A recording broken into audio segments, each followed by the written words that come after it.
ಬೀದರ ಜಿಲ್ಲಾ ಪೊಲೀಸರಿಂದ ಮನವಿ. ಆಟೋ ಹಾಗೂ ಶಾಲಾ ಬಸ್ ಚಾಲಕರು ಮತ್ತು ಶಾಲಾ ಮಕ್ಕಳ ಪಾಲಕರುಗಳಲ್ಲಿ ಹಾಗೂ ವಿದ್ಯಾಸಂಸ್ಥೆಗಳಲ್ಲಿ ಬೀದರ ಜಿಲ್ಲಾ ಪೊಲೀಸರಿಂದ ಮನವಿ.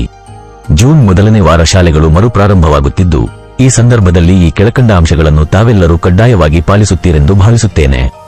ಶಾಲೆಗೆ ಕರೆದೊಯ್ಯುವ ಮಕ್ಕಳನ್ನು ಡ್ರೈವರ್ ಸೀಟ್ನ ಪಕ್ಕದಲ್ಲಿ ಕೂಡಿಸಬಾರದು. ಪಾಲಕರು ಆಟೋ ಚಾಲಕರಿಗೆ ಕಡಿಮೆ ಹಣಕ್ಕಾಗಿ ಚೌಕಾಶಿ ಮಾಡದೆ ತಮ್ಮ ಮಕ್ಕಳ ಸುರಕ್ಷತೆ ಕುರಿತು ಎಚ್ಚರಿಕೆ ವಹಿಸಿ. ಆಟೋ ಚಾಲಕರು ಮಕ್ಕಳನ್ನು ಹಿಂದಿನ ಸೀಟಿನಲ್ಲಿ ಮಾತ್ರ ಕೂಡಿಸಬೇಕು ಹಾಗೂ ಆಟೋಗಳು ಬಾಗಿಲುಗಳನ್ನು ಹೊಂದಿರಬೇಕು.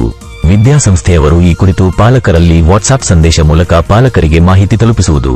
ವಿದ್ಯಾಸಂಸ್ಥೆಗಳು ತಮ್ಮ ಶಾಲಾ ಬಸ್ಗಳಲ್ಲಿ ಕಡ್ಡಾಯವಾಗಿ ಸಿಸಿಟಿವಿ ಕ್ಯಾಮೆರಾಗಳನ್ನು ಅಳವಡಿಸಲೇಬೇಕಾಗುತ್ತದೆ ಮತ್ತು ಇದಕ್ಕೆ ಸಂಬಂಧಪಟ್ಟಂತೆ ಅಂಡರ್ಟೇಕಿಂಗ್ನ RTO ಅಧಿಕಾರಿಯವರಿಗೆ ಸಲ್ಲಿಸಬೇಕು.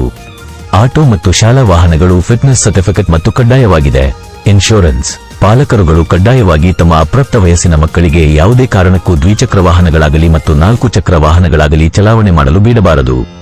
ಬೀದರ ಜಿಲ್ಲಾ ಪೊಲೀಸ್ ಮತ್ತು RTO ಅಧಿಕಾರಿಗಳೊಂದಿಗೆ ಶಾಲಾ ಕಾಲೇಜುಗಳ ಬಳಿ ಜೂನ್ 1ರಿಂದ ಈ ಬಗ್ಗೆ ವಿಶೇಷ ಕಾರ್ಯಾಚರಣೆ ನಡೆಸುತ್ತಿದ್ದು, ಸಂಚಾರಿ ನಿಯಮಗಳನ್ನು ಉಲ್ಲಂಘಿಸಿದವರ ಮೇಲೆ ಕಠಿಣ ಕ್ರಮ ಕೈಗೊಳ್ಳಲಾಗುವುದು.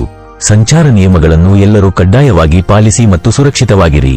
ಜನ ಸಾಮಾನ್ಯರ ಪ್ರಾಣ ರಕ್ಷಣೆಯೇ ನಮ್ಮ ಮುಖ್ಯ ಗುರಿ. ಬೀದರ ಜಿಲ್ಲಾ ಪೊಲೀಸ್ ಸದಾ ನಿಮ್ಮ ಸೇವೆಯಲ್ಲಿ. JB news Kannada, Bidar. ಎಲ್ಲರಿಗೂ ನಮಸ್ಕಾರ. ಆಟೋ ಹಾಗೂ ಶಾಲಾ ಬಸ್ಗಳ ಚಾಲಕರುಗಳು ಮತ್ತು ಶಾಲಾ ಮಕ್ಕಳ ಪಾಲಕರುಗಳಲ್ಲಿ ಹಾಗೂ ವಿದ್ಯಾಸಂಸ್ಥೆಗಳ ಅವರಿಗೆ ಬೀದರ್ ಜಿಲ್ಲಾ ಪೊಲೀಸರಿಂದ ಈ ಒಂದು ಮನವಿಯನ್ನು ಮಾಡ್ತಾ ಇದ್ದೇನೆ. ಜೂನ್ ಮೊದಲನೇ ವಾರದಿಂದ ತಮಗೆಲ್ಲ ಗೊತ್ತಿರುವಂತೆ ಶಾಲೆಗಳು ಪುನರಾರಂಭ ಆಗ್ತಾ ಇದ್ದಾವೆ.